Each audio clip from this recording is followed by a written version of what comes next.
Hi everyone, and welcome to this week's EBC. This week we're actually at my home by our lilac trees, thinking a little bit here about Matthew 10 verses 24 through 39. Now these are some sort of love but also tough medicine verses, and I want to think about both of those. We're going to start with the tough medicine first. Jesus is talking here about why he's come to earth, and he says that he hasn't come to earth to bring peace, but he's come for a sword. And you're sitting there, you think, wait, this doesn't make a lot of sense, right? But so Jesus actually doubles down in these verses. He says, I'm going to pit the man against his father. I'm going to pit the daughter against her mother. He even says the daughter-in-law against her mother-in-law. Jesus is saying the foes are going to be in your household. And of course, it gets you thinking right away, like this just doesn't sound a lot like Jesus, right? The idea that he's here to bring division even within families. So we're wondering a little bit, what's going on here? I actually think that if we focus instead of the relationships with others, if we focus on how our relationship with God is here, we see a little bit more what Jesus is talking about. Thinking about what it is we believe about God and how we're going to show that love in all of the world sometimes means that we're putting God ahead of our family, and that we're actually doing things maybe even that our family disagrees with. Now, hopefully that's not too often, not saying it would be or should be, but I think what Jesus is talking about is not about actually sort of creating that conflict. In fact, I know that's not what he's talking about, right? But I think he is talking about making sure that as we're building our own relationships with God, we are putting that front and center.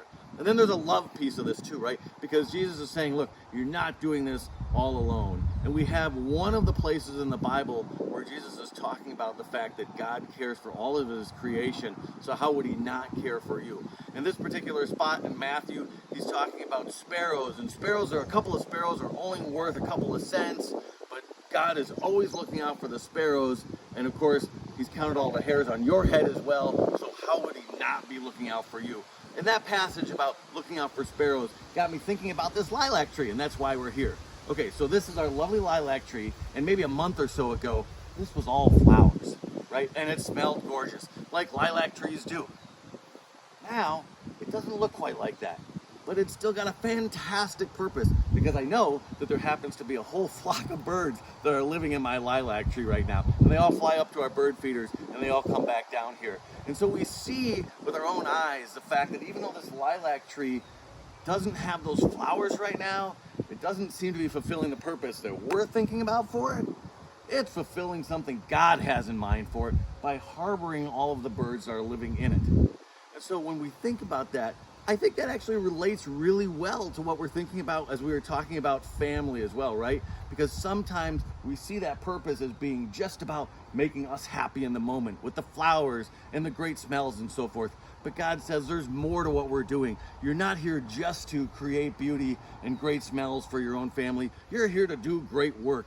Just like this lilac tree is doing more than just creating those smells, it's creating that home for those sparrows to live in. So as you're thinking about what you're doing this week, I'm going to say, I don't think this week's message is about finding ways to pick on your brother, for instance, right? That's not what's happening here. I do think that this week's message is about finding ways in which, even when it's a little tough, you can find your purpose with God, you can have that relationship with God, and you can put that first in your everyday life. Have a great week, everybody.